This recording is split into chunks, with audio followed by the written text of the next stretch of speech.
हरि ओम. अमृतानुभव. योगदास श्री जय गणेश जोशी यांचे प्रवचन. अध्याय 6. शब्दखंडन. ओवी क्रमांक 57. अविद्येची नाही जाती, तेथे नाही म्हणतया युक्ती. जेवी दुपारी का वाती, अंगणी चिया. अर्थात भर दुपारी अंगणात दिवा लावून काही उपयोग नाही. तसेच अस्तित्वात नसलेल्या अविद्येला युक्तिप्रयुक्तीने नष्ट करणे शक्य नाही. जर भर दुपारी अंगणात दिवा लावला तर त्या दिव्याच्या प्रकाशाचा काही उपयोग आहे का? कारण भर दुपारी अंगणात सूर्यप्रकाश असतो. त्यापुढे तो दिवा काय आणि कसा उजेड पाडणार? याचा अर्थ सूर्याचा टळटळीत प्रकाश असताना दिव्याने प्रकाश पाडणे शक्य होणार नाही. तो प्रकाश नगण्य सिद्ध होईल, त्याचे अस्तित्व सिद्ध होणार नाही, तो नाही असे होईल. तसेच मुळातच नसलेली अविद्या जर कोणी काही उपाय योजना करून नष्ट करू लागला तर त्याचा काय उपयोग? जमिनीवर जेथे साप नाही त्याला मारण्यासाठी जर कोणी जमिनीवर काठीने मार करू लागला तर त्याचा काय उपयोग? जे नाही ते नष्ट कसे करणार? ओवी क्रमांक 58. न पेरिता शेती, जे की सवगणिया जाती. तया लाजा परोपती, जोडी आहे. अर्थात शेत न लावता जे काढणी करायला जातात त्यांना लज्जेशिवाय आणखी काय मिळणार? शेतात पेरणी करायची नाही, शेत लावायचे नाही आणि पीक काढण्यासाठी मात्र शेतात जायचे. हा वेडेपणा आहे.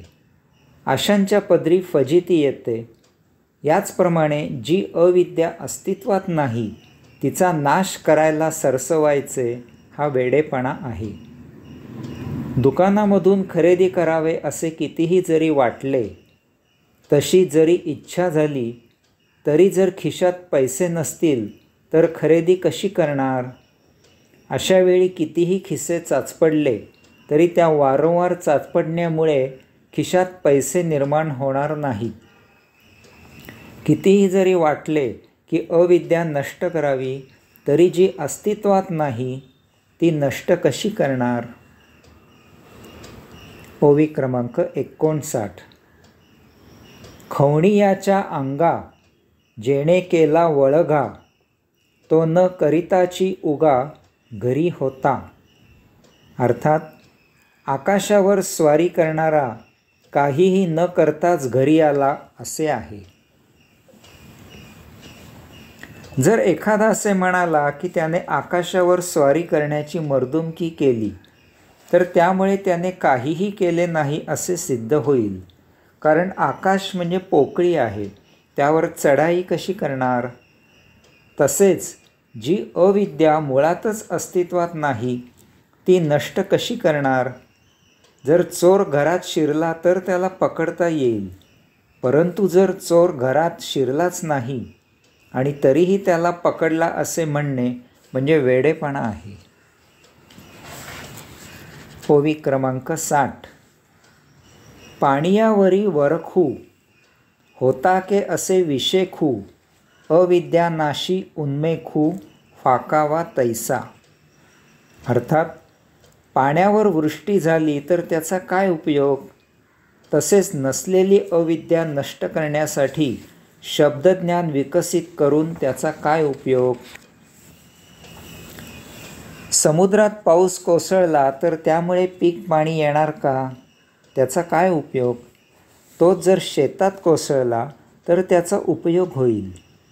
ज्याचे पोट अगोदरच भरलेले आहे त्याला जेवणाचा आग्रह करून काय उपयोग? जो भुकेजलेला आहे त्याला जेवण वाढले तर ते उपयुक्त होईल. तसेच जेथे अविद्या असे काही अस्तित्वातच नाही, ती नष्ट करण्यासाठी शब्द योजना करून काय उपयोग? ते वृथा मेहनत घेतली असे होईल. ओवी क्रमांक 61. माप मापपणे श्लाघे, जव आकाश मवू न रिघे, तम पाहता वावगे दीपाचे जन्म.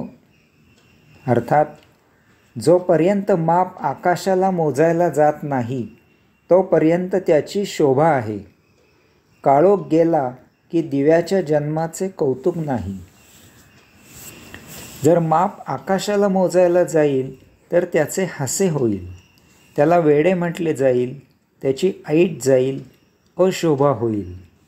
कारण आकाश जड नाही, ती वस्तू नाही, ती पोकळी आहे आणि ती सुद्धा अमर्याद आहे. तिचे मोजमाप घेणे शक्य नाही.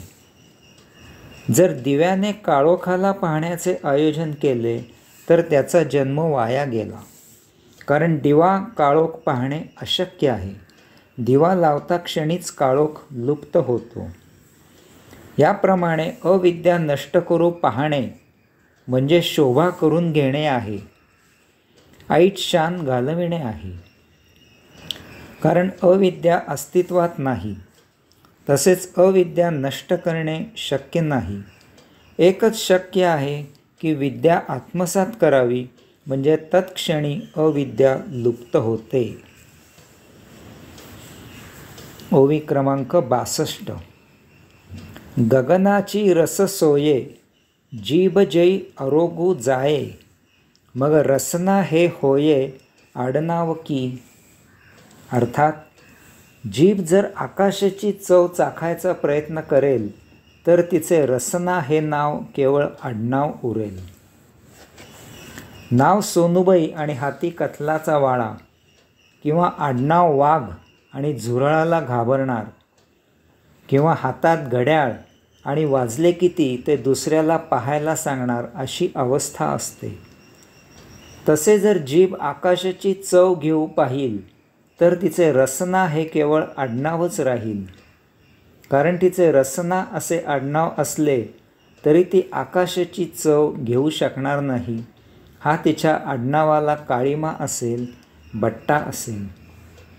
याचप्रमाणे जर कोणी अविद्या शब्द पांडित्याने नष्ट करण्याचा प्रयत्न केला तर अशाचे आडनाव फक्त शब्दपंडित असे राहील. तो प्रत्यक्ष नसलेली अविद्या शब्द पांडित्याने नष्ट करू शकणार नाही. हरिओम.